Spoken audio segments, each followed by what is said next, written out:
We are live today on the 28th of January, 2026. It is cold where I am, so I'm trying not to think about that.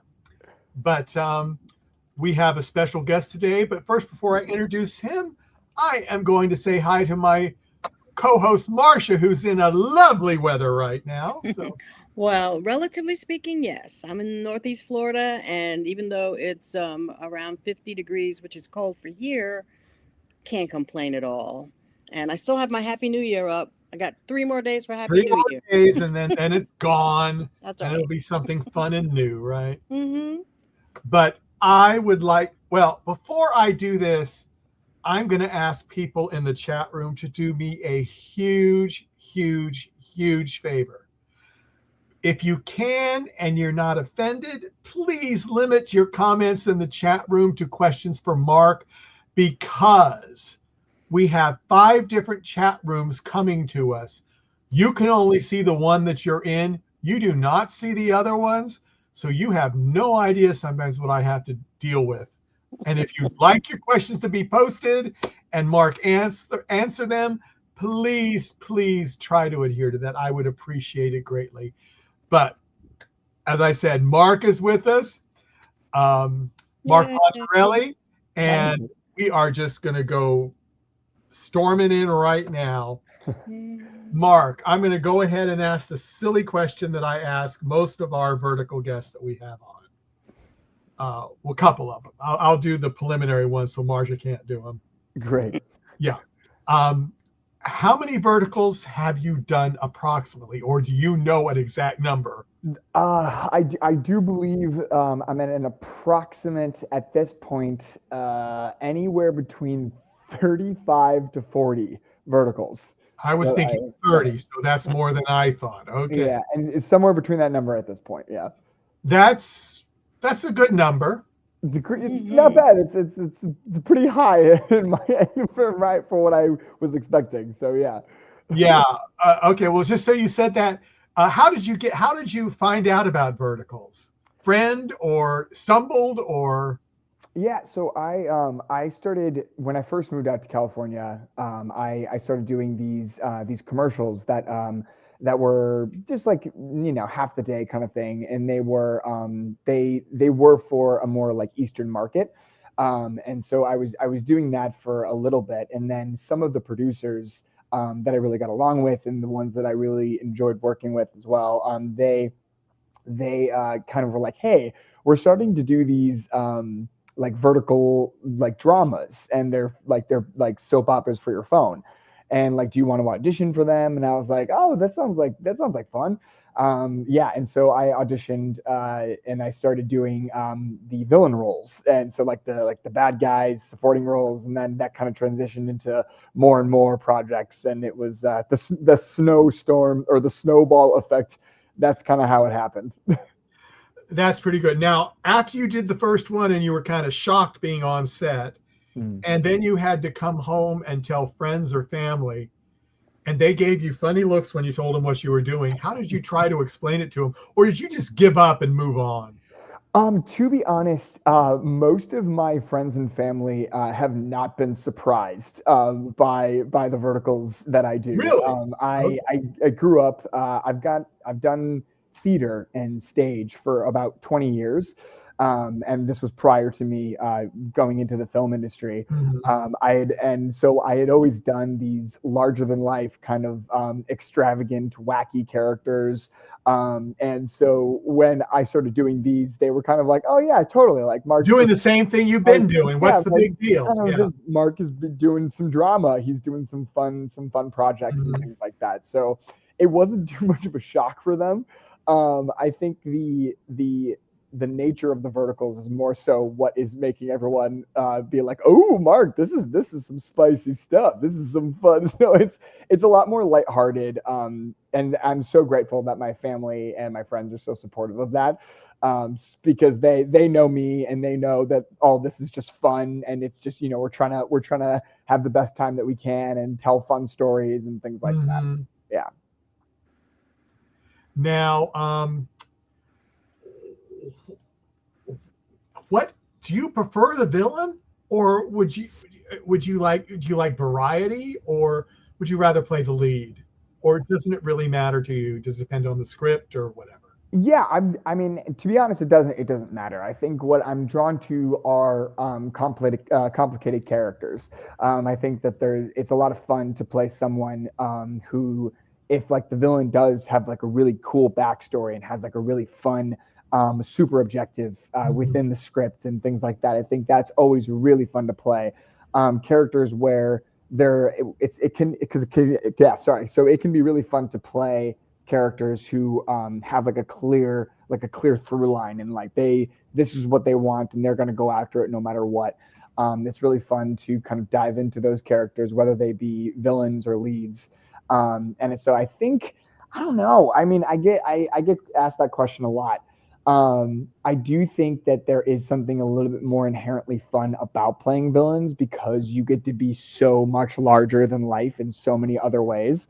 But the leads are a lot of fun too. I've gotten to play some really exciting and really fun leads. So not really sure. Not really sure there's a clear cut winner. There you go. There you go. Now I'm going to go to Marcia now, and then after when Marcia gives it back to me, I'm going to go to the chat room and go in there and pull some questions up from our viewers. So Marcia, go right ahead. Yeah, hi Mark. Hi. It's so much fun to delve into the lives of the people that come on our show, and you are a super fun, eclectic kind of person. I Oh, mean, you, gosh, some of thank your you. projects just make me smile. I, I almost don't know where to start, but I'd like to jump into the Wayback Machine. Mm, So I'm gonna sure. put it's not gonna be that far back, or maybe it is, Okay. but because you talked about your work as a on the stage when you were Mm, a yeah. young kid, and one of them was a Nutcracker. Now, Yeah. was that the ballet or was it straight? How, tell me about that. Yeah, so that was really cool because my younger sister, she is a professional dancer. So she was she did ballet, she did like all hip hop, like all this professional dancing. But when we were kids, she was doing ballet, and I was starting to get like really into like theater and like really take an interest in that. And my sister was one of the ballerinas in the Nutcracker Ballet. Now this was a just like a local play that it was going on, and so I auditioned for it, and then so her and I both got into the Nutcracker, and then that's coincidentally that's how I met my all time best friend. So him and I have been friends since we were both like in fourth or fifth grade. Oh. Yeah, and so that was one of the first experiences that I've had on the stage was doing the Nutcracker Ballet. Now, keep in mind, I wasn't necessarily doing ballet. There were a lot of like random characters that you could Mhm. do in the Nutcracker that Yeah, didn't require dancing. It more required like fun, creepy movements. Like I like played, the mice, the king. Yeah. yeah, I played a rat, like a mouse, like this like creature mouse guy. Hmm. And I had to like have like a snout and like crawl on all fours. And you know, when you're a 10-year-old boy, you know, you love playing pretend and you love doing all that kind of stuff. So it was actually really fun. It was a really fun time. Yeah. Hmm. And then eventually you have a BFA, correct? Hmm. Yes, I graduated with a Bachelor of the Fine Arts in acting theater performance from the University of Illinois Chicago. Yeah, I loved it. I loved having that program under my belt. I think it really helped me grow as an actor. Yeah. Mm-hmm. Speaking of grow as an actor, this is a little bit of a stretch, but one of the things I love to see, you are a stilt walker. Yeah. Now, Yeah. one does not just go, I'm going to be a stilt walker. Okay, share with us. To be honest, it is kind of one of those things where I just kind of decided, all right, yeah, I'll give this a shot. I worked at theme parks for like on and off, but for like anywhere between like 5 to 7 years. And I got to travel all over the world and perform and do live theater for hundreds and hundreds of thousands of people, which was amazing. During that time, they were having like these internal trainings where you would learn like specialized skill sets for these theatrical performances. And one of them was stilt walking. Now, if you were to ask the general like pool of performers that we had, a lot of them were like, "Oh, absolutely not. This is a massive apparatus. Like this looks unsafe." But I was kind of like, "Sure, like I'll give it a shot." Yeah, and so I kind of learned it, and then I've been doing it ever since. Like I still walk whenever I get the chance to, and it's a weird skill, but I love it. I love it so much.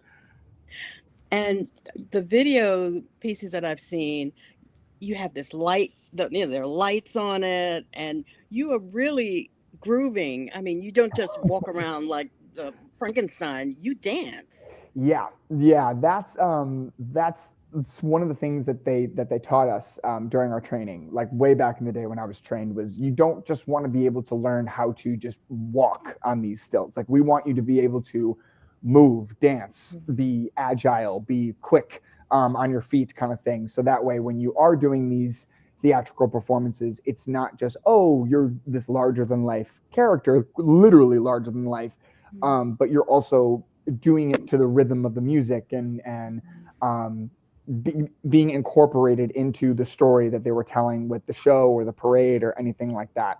So we were required to not only walk but be able to like run, skip, jump, dance, like all that cool stuff. So I'm thinking you can dance off the stilts too. Would you say that? Yeah, I can. I'm not. I like I said, I'm not a trained dancer like my sister is, but Mhm, I definitely I've appreciated musicals and dancing my whole life, and I mhm, performed in a lot of musicals as well. So all of that kind of did give me like it's more of like an exposure thing. That you're around it so much, eventually you pick things up, you know. mhm. So I kind of circumstantially learned how to dance and groove, if you will.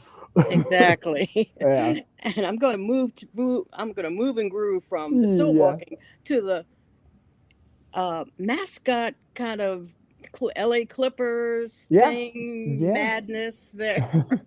Yeah, that was another strange happenstance. That was another thing that was through my sister's dancing career.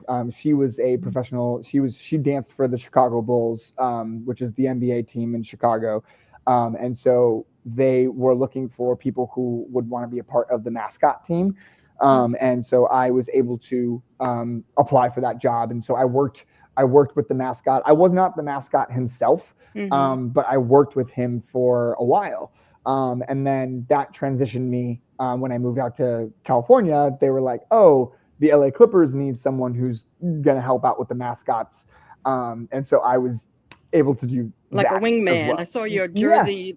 yeah, literally, yeah. Because Chuck the Condor is the mascot for the LA Clippers, and he's a bird, so like he wants some wingman, like a wingman kind of thing. So it was cool. It was a fun time. Yeah, that Yeah. brought back some memories for me. I've worked with the NFL with the Jacksonville Jaguars with Wow. I was head of their official fan organization for several That's years, so cool.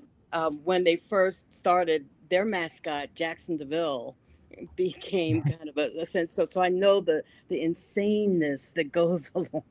Yeah, yeah, it is. It's actually insane how you go to any professional sports game, and you don't really think about the entertainment that is in the game, because you're focused on the team and the game itself, right? But there's so much thought and energy and care that goes into the live entertainment aspect of any professional sports team. And it's incredibly underrated how hard they work. Like it's Oh it's my gosh, they do. Oh. really cool. Like it's very, very cool. Mm-hmm. So yeah, Yeah. it's been an honor to be a part of that family. Mm. Well, thank you for helping bring the fun to Yeah, the sports arena, yeah. um, and I'm tempted to go ahead and dive into one of your verticals. But Michael, did you want to go first? Yeah, let me do a question or two, and then just see what's rolling. Um, K Cruisin 66 has a question for you. Okay. Which of your series would you want a new fan to watch first, and why? I think if I'm gonna be honest about what I would want one of my fans to watch, I would want them to watch. It's an older one that I did, but it's still one of the most treasured ones in my heart. It's the Knight and the Influencer, which was on Alta TV.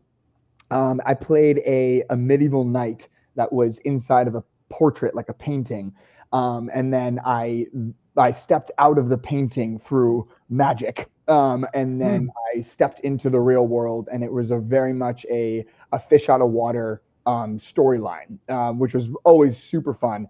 To be honest, the thing that is so unique about this that vertical for me was that it was so unique in general. There's not a lot of verticals that are like that. And it was so, not only was it such a unique story and an incredibly fun character for me to play, but the experience of filming itself was so fun. It was so much fun. We had a great director. We had a great crew. We had a great cast. Like everyone on that project was just so much fun to work with. And so it definitely goes down as like one of my all-time favorite experiences in filming one of these verticals for sure. Well, that's good. And Rad Kavranova, I'm sorry I messed that up. And I said I love this one. Yeah. And let me go on from there. Any other ones of yours that stand out that you either had, you just love the crew, love the director, love the cast, reunited with the cast? Were there any other ones that stand out to you that of course it's just really there in the front of your brain that you remember? Yeah, absolutely. I mean, there's so many. My gosh. Yeah, I'm expecting you to list about 25 to 30 with me right now. Yeah. I mean, it's no real secret that Love and Blood was which is on Real Shorts. It was a very memorable experience for not only like us as a cast, but the crew and the fans that were so incredibly dedicated to following it, and we were so appreciative of the love that was shown to us with that project. I think that's going to be something that I'm definitely going to hold on to and treasure for a long time. I think it was just so amazing to do. When I worked with Fumero Films and Shorts app for the Billionaire Matchmaker, that was another project where everything kind of felt like it came together. We had the crew, we had the cast, we had we had everything. The script was great. Like everything about that project was so fun. And it created not only memories, but it created some of like the best friendships that I've had and some of the deepest respects for the artistry that everyone was able to do on that project too. That was really, really special for sure. Yeah. Okay, this is from Ms. Christine H. What is the funniest moment you've had while being on set? I think one of the top funniest moments that I've ever had was, and this is because I've done it a couple times, is working with Eric Gilmet. He's one of my good buddies, but he's also one of the easiest. He's easily one of the most silliest actors I've ever worked with, which I'm sure, I don't know if a lot of people know that, but getting him to laugh during takes is one of my goals, and I love making him break. And there's so many moments where him and I work together where we have to be very serious, and I make him crack and I make him break, and it's really, really fun. But yeah, he's such a great actor to work with. He's incredibly professional, and he's so awesome as a person. And but yeah, getting him when him and I are on set together, it can be dangerous. We end up taking a lot more time with certain scenes because I'm just making him laugh and I'm causing delays. Someone has to, Got to keep Eric in line, Yeah, for sure. Yeah, he's been on with us 3 times. So. Yeah, he's a fun dude. He's a great guy. He is. He is. Marsha, I'm going to go back to you. Well, I should have just gone ahead and asked my question because the vertical I was going to dive into was the Knight and the Influencers. Sure. That worked perfectly I could talk about that all day. Absolutely. because, well, the armor that you Hmm. wore, what was that made of? It didn't. It looked maybe a little flexible, maybe not. Well, Yeah, to be honest, I don't know exactly what it was made out of. All I know is that it was some sort of it was a very expensive suit that they ordered. And I don't really know what the material was, but it felt I don't think it was like iron, like iron or anything like that. I don't mhm, think that I would have been able to like hold that like for hours on end. But it was definitely some sort of like metallic material. And it mhm, wasn't even necessarily. It really only was just like the shoulders, the shins, the front area. But then the rest was like you had like a black undergarment that kind of like sealed everything together.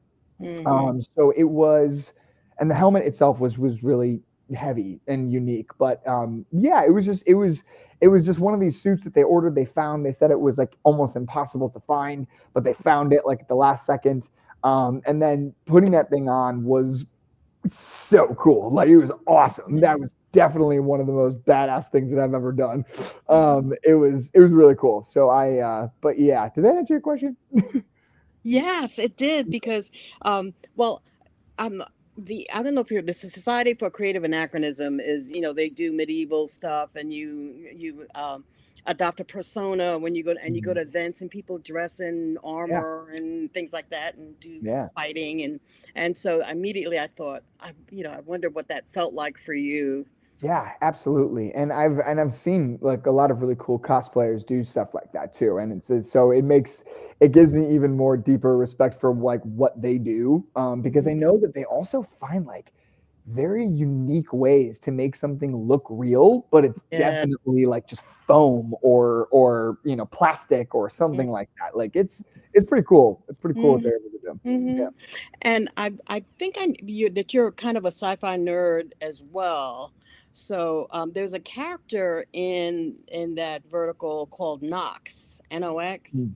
Yeah. And I don't know if you watch Stargate SG-1, but there's a race called the Nox, and Okay. so I made that little connection. Nice. But No, unfortunately, I've never seen that, but that I'll add that to the list of the many things that I love watching. yeah, but that and the accent that you used. Yeah, yeah, that was a just it was actually interesting. When the casting had reached out to me, they were like they were a little nervous. They were like, "Do you know how to do like a British accent?" And I'd worked with these guys before, and I was like, yeah, I know how to do a British accent because I've with all the theater that I've done in the past, like there was at least a handful of roles where I've had to have a British accent, Yeah. Yeah. including the very first role that I ever did, which was I was like 12 years old, and I had to play this little British homeless boy, it was in the show called Oliver Twist. Oh It was yeah. a musical, yeah, it's a iconic musical. But I again, it's very very late centuries ago, kind of Mm-hmm. Britain, and I had to have like a Cockney accent, and that was the first role that I ever did. So doing British was not completely out of my wheelhouse, which was I was very fortunate that I was able to kind of bring that out, which was fun. It was a fun time. Yeah, Mm-hmm. yeah. Yeah. And so having that in your arsenal and be able to put it all together made that character of Henry a lot more real Mm. and gave it depth. No, So thank it was I a super appreciate that. fun project to watch. So thank I you for your appreciate that. work in that. Thank you. I appreciate it. And, some of your other work, I Mm. saw a short that you did called Kitchen Spaces. Oh my gosh! Wow. Yeah, yeah, yeah. Oh, but you play a host, and Yeah. you're hosting this married couple, and they're cooking Thanksgiving dinner, and It's it killing all horses goes around. downhill from Yeah, there. yeah. That's it's so cool that you bring that up because with these verticals are so inherently dramatic, and they're so serious, and the scripts are heavy and everything. So it's so you to bring up, and not a lot of people in the vertical community know like how much of a strong background I have in comedy. So it's so it's even like it's a shocker to me to even like remember that kind of stuff. But yeah, that was back when I was in Chicago, and I was studying comedy. I was learning comedy. We had one of my friends. He built this script, and he built this world that we lived in, and it was so much fun. That was a really really fun show to do. Yeah. And it is available to watch on Fossum Hmm. TV. Yeah. So it is probably, I think, about 10 minutes, I think. So Yeah. it's Not very long. definitely worth a watch. Yeah. The crystals will live in my brain for a while. And the interchange between the husband and the wife with you Yeah. kind of being the Greek chorus is really fun to watch. Yeah. It was fun. It was fun too. Especially, it's always fun when you get to play the character who's just reacting to things, not Mhm. necessarily driving the comedy of it. So that was a lot of fun for me to just kind of like sit back and be like, what is going on? Yeah, Yeah. for sure. Oh, thank you. I'm going to go back to Michael. Okay, thank you, Marcia. Um, I'm going to go this one first. Aisha Kier asks, I noticed that you work for Disney, but have you ever thought about working for a Japanese anime studio voice acting? Mm. Mm. Wow. So actually, yes. So I worked for Disney for a long time, and that was and not Disney's no longer in the picture for me, but I definitely I've always actually wanted to um, voice act. I think that it's always something that's been very alluring to me, and I think that and I've noticed more and more now that I've lived in California for a little bit now. I've noticed a lot of voice acting places and things like that, and Mhm. pockets and things, and especially with streaming, there's so many options for different kinds of content. So I short answer, yeah, I have considered it. I would love the opportunity to get to voice act. I don't know how, but I would love to do that. I would love to voice act. That'd be a lot of fun. Okay, and let's see. And Cruisin66 asks, which scene from any series was your most challenging Mm, and why? most challenging. I most challenging. I think I'm gonna have to say it was one of the fight scenes that I did.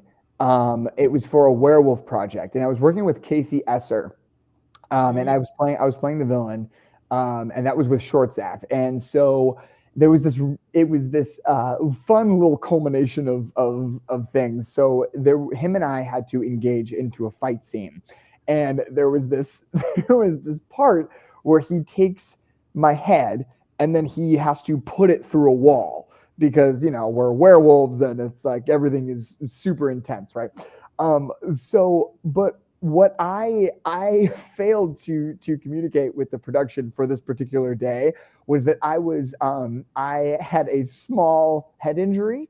And so I was worried that like if something was going to hit my head, then like I was it, like I was going to be gone.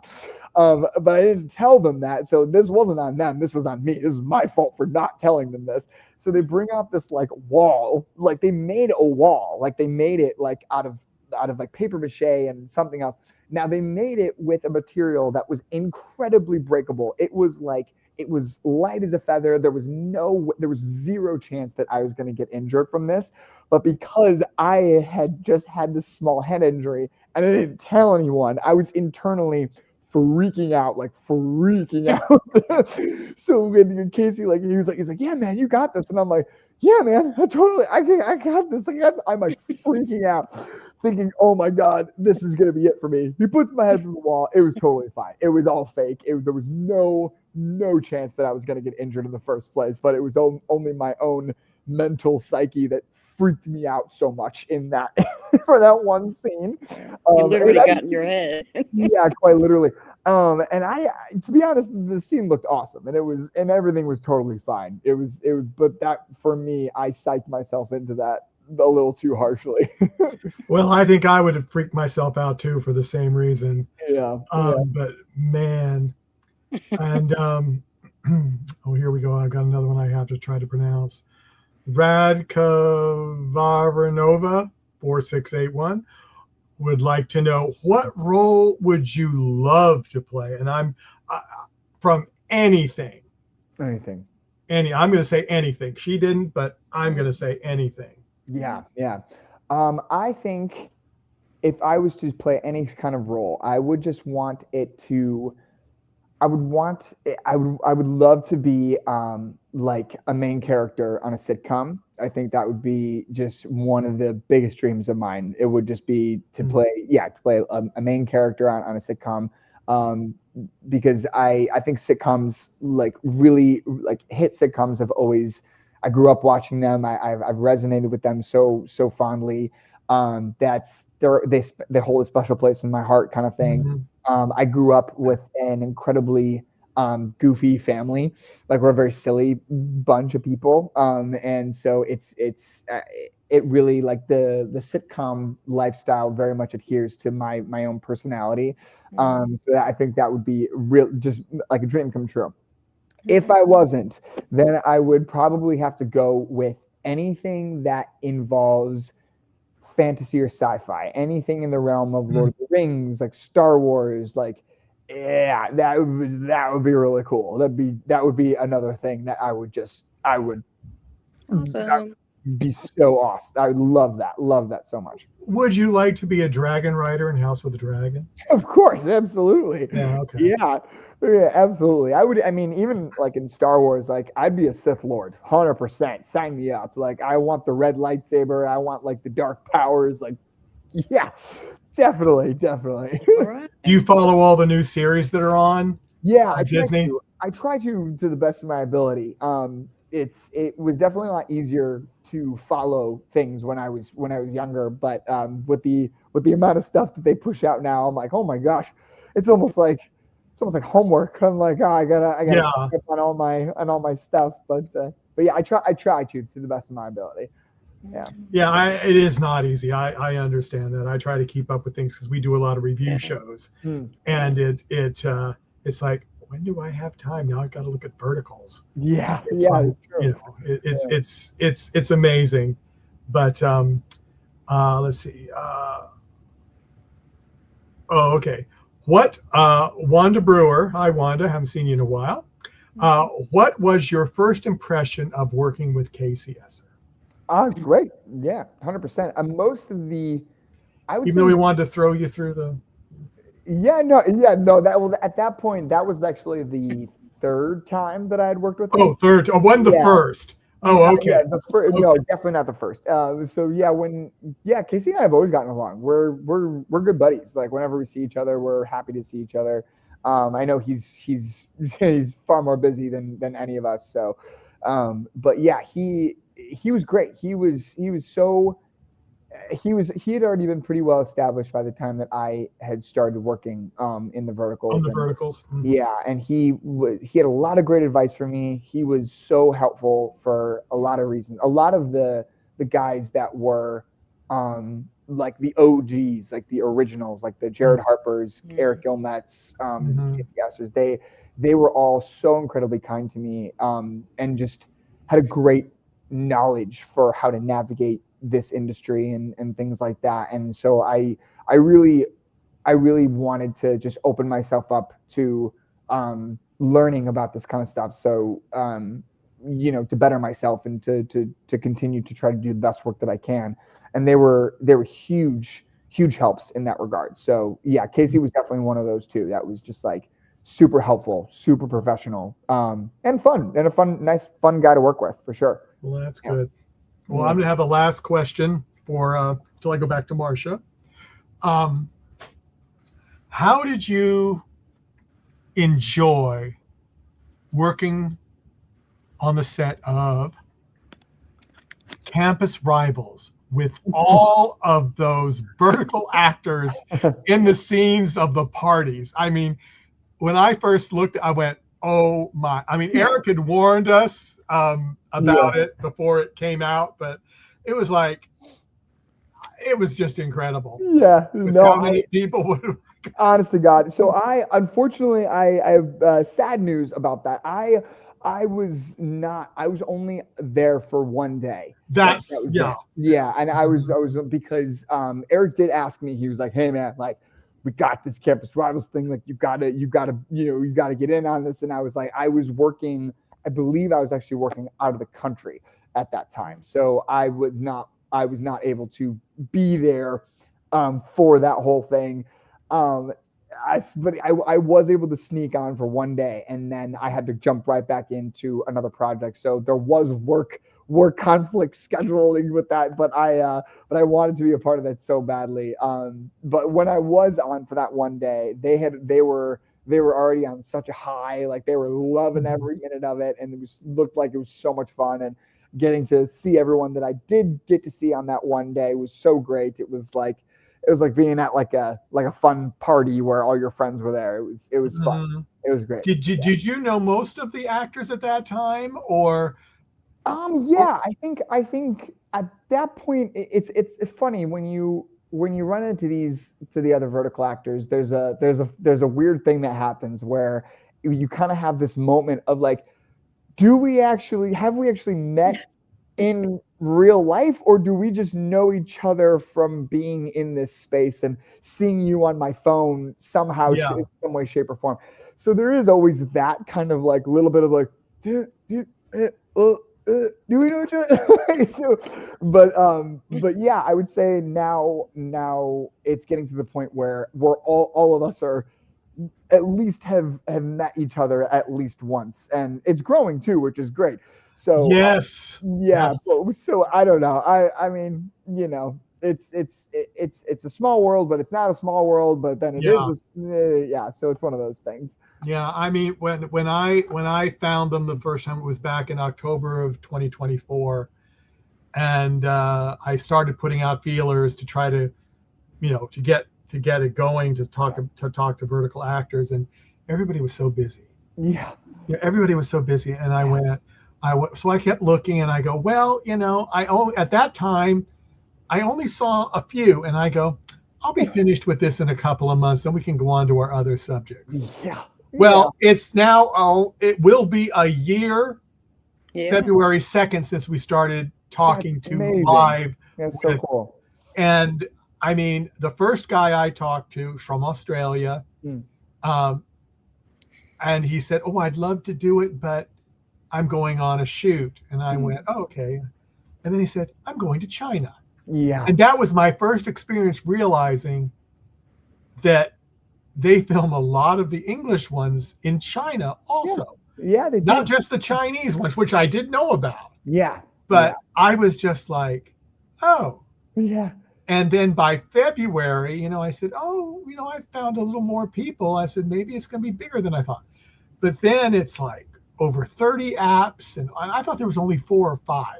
Oh, goodness. Oh, and back then, I mean, that's all I thought there was. And, and I just went, this is crazy. And it's great. It's great. Haven't we had a marvelous time, Marcia? That's awesome. Yeah, we've done over 100. Yeah, we've done over 100 guests. We've done like 115 shows. Oh, that's so cool. But we've had over 100 guests. Wow, congratulations. That's great. Yeah, but we've had fun. But Marcia, on that note, I'm going back to you. Well, thank you. Because I want to know, among other things, when your first role as an alpha in that world, did you already know about that kind of genre, or was that new? And how did you explore it? Like the first werewolf one I ever did? Yes. So the first werewolf one I ever did was actually I played a villain with Jared Harper. And so that was interesting because it was still at that place where a lot of people didn't really know what was going on in general. Right. So I think I'm, you know, being from such a a vast creative background, I think I was more open to it, I think, than I anticipated. I was very much like, okay, cool, so we're werewolves, and they're like, yeah, and I'm like, and we don't, but we're not like turning into werewolves, and they're like, no. I'm like, cool, okay, cool. So it was, so I think that I just kind of, I said let's just see what happens, and I went for it, and I think it really was a lot of fun. I noticed that, you know, as actors, all we want to one of the most important things for us is to feel like we're expressing ourselves, and so I think the werewolf ones are have the opportunity, for, you know, when we're growling and we're howling and, you know, we're Mhm. scratching people, and, you know, we're running through fields and things like that, like that's like those are ways of like fully expressing ourselves in that really epic fantasy kind of way. So for me, it was a lot of fun. Mhm. Yeah, yeah.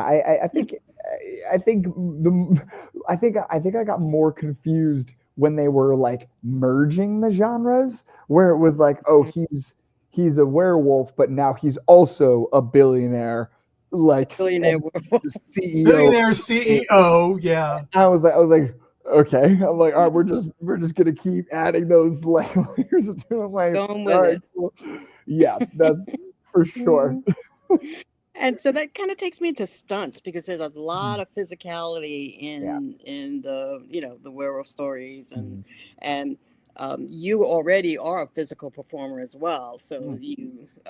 so that seemed to kind of it wasn't too hard for you to jump into the stunts. No, no, not really. I mean, like it was. I think you know, like anything else, you know, if there's some stuff where it really does require, you know, someone has to come in and, you know, Hmm. be a stunt person for this and stuff like that. But the stunt coordinators that we work with on sets are incredibly professional, and they're so great. And they're some of the most talented stunt workers that I've ever worked with. So I really give it up, tip my hat to them, for making all the stunts look and feel really good, because it's a totally different.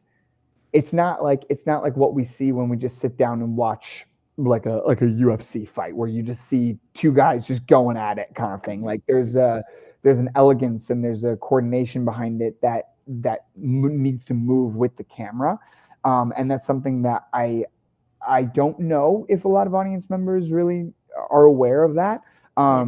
Like just putting a camera in front of us and just seeing what happens. Like it almost looks silly when that happens. So you need that extra layer of a stunt team and stunt coordinators to make everything look cinematic and look really cool. So again, hats off to those guys for sure. Yeah.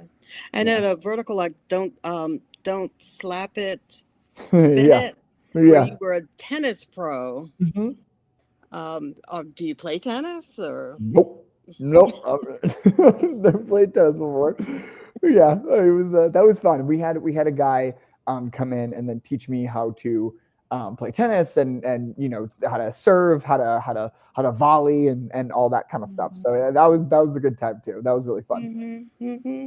Yeah. And I know we're probably getting toward the end, but I did see on your Instagram a picture of you in and you had the caption "Live long and prosper," and it Mm. looked like you were at San Diego Comic-Con. Yeah. Yeah. That was She cool. So, knows that place. Oh yeah, absolutely. well, So I've been to San Diego Comic-Con many times. that's so cool. That was actually my first time ever going to San Diego Comic Con. Mm-hmm. I was working as a performer, like a live performer there. So they had like it was like separate from the con. There was the con, like the big building, but then on the outskirts they had all of these Yes. venues, Mm-hmm. and with like different, there was like a Game of Thrones one, there was like a Star Wars one, and then I got hired as a character actor, for the Star Trek venue, like that venue. Oh, Yeah, okay. and so they You had were at the. me. Mm-hmm. Yeah, I was a Vulcan, and they had me walking around in the full, like, official makeup of a Vulcan, and then they trained me on how to speak like a Vulcan, and so I had to interact with the guests at the venue, as a Vulcan, and they were like, oh, like it was fun. It was like an improv Mm. interactive experience. Yeah, it Yeah. was cool. So, did they have the Paramount Lodge back then? That was like 2022 or three, right? Yeah, I think that was kind of a I think it was the first Comic-Con that was post COVID. So I think that it was like the first one that they had done since like not doing Yeah. it. Hmm. So I think that there were still a lot of like restrictions and things like that. Yeah. I remember. So I remember there was some weird kind of Hmm. COVID stuff. Yeah. And so yeah, so I don't know if it was quite up to the regular experience that you would have had now. Yeah. Yeah. Yeah, Yeah. I was there at that. I do panels and things at San Diego Comic Con too. Cool. So That's cool. mostly at that year, I think it was in Manifest Mm. and the Orville stuff like that. Okay, cool. Yeah. But is that something that you would like to go back to as a fan or as a Or a guest? panelist. To be honest, if I would love to be one of the actors in one of those sci-fi movies or fantasy movies or superhero movies to do that. That of course is like the dream. I would love to have the Robert Downey Jr. pull off the Doctor Doom mask moment. That would just be like the most iconic thing in the world. Mm, But I think, but yeah, I mean, it's interesting. It's interesting. A lot of people ask me about cosplaying and yeah. conventions and things like that. And for me, so much of what my entire life has been is been dressing up as other people and Mm, performing. So to do it in a scale where I have to do it in my spare time is something that I'm like, I don't know, because I've done this as my job since I was mhm, like 12. So like I don't quite know if I would want to do this on my free time kind of thing. I do very much respect the dedication and hard mhm, work that goes into cosplaying and going mhm. to the conventions. Yeah. I think that I'd be interested in going to the Pokemon World Championships, Oh, to oh, see wow. like the tournaments and to see the people compete and stuff like that. Mhm, Because I'm a huge Pokemon guy, love Pokemon, so like yeah, that'd be awesome. I'd love to go to that. Yeah, mhm, yeah. mhm. I think it's in So, San hey, Francisco. Michael, I think we got a natural here. We'll talk. We'll Hopefully, you'll Yeah. talk. stay with us Yes. after the Stay show. with us So, after we go off the show, Mark. but speaking about your adventures as yourself, and I like to ask a question Mhm. about reality shows. There's so many reality Sure. shows, The Survivor and Dancing with the Stars and Yeah. cooking shows and so if Stilt you had Walkers United, you know? Yeah.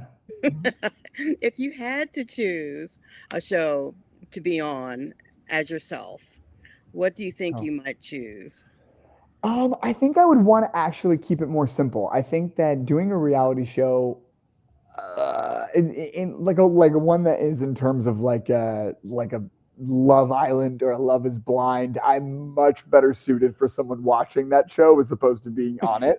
I think that I would it would be a train wreck to do that kind of stuff. But like for me specifically, I think that I would actually really like to do just one of the really fun like games, like the game show, like a Jeopardy or like a Wheel of Fortune or something like that. Okay. Like I think those are like Who Wants to Be a Millionaire, like something fun like that.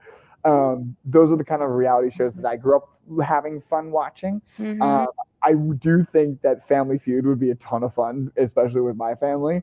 I think it would be pretty goofy, and it would be really. I would love to see how other people see like they view my family and they would be like, oh, that's why he is the way he is. Mm. Now we understand. Yeah, because I think it's one of those things where like you spend 10 minutes with my family and it's like, oh, It okay, all this becomes makes more clear. sense. Yeah, yeah. That's So in a wonderful. very good way, trust me. I'm not trying to throw them under the bus. But yeah. So one of those, if I was to do something in the Mm-hmm. world of reality, I think it would want to be Mm-hmm. something like that for sure. Cool. Well, Mark, thank you for being with us. You have been super, super fun, and there's probably 1,000 more things that all of us want to know, but maybe next time. Yeah, maybe next time. Of course. I really appreciate you guys having me on. Yeah, well, I'm going to go one or two questions in the chat room. I'm not going to be able to get to everybody, and I'm sorry about that. Okay. But Wanda's asked, well, she says, I would love to see Mark as a vampire and Casey as a werewolf. That'd be cool. I would love to see that. That'd And be awesome. So tell him that you want to do that and see if he'll write it for you or something. I'll tell the vertical gods to make it happen. Absolutely. Yeah. And then, and this is kind of what we were talking about earlier with doing voiceover work. Mm. Tracy Kreider asked, what about doing an audio book? Mm. And what kind of book would you like to read if you did do one?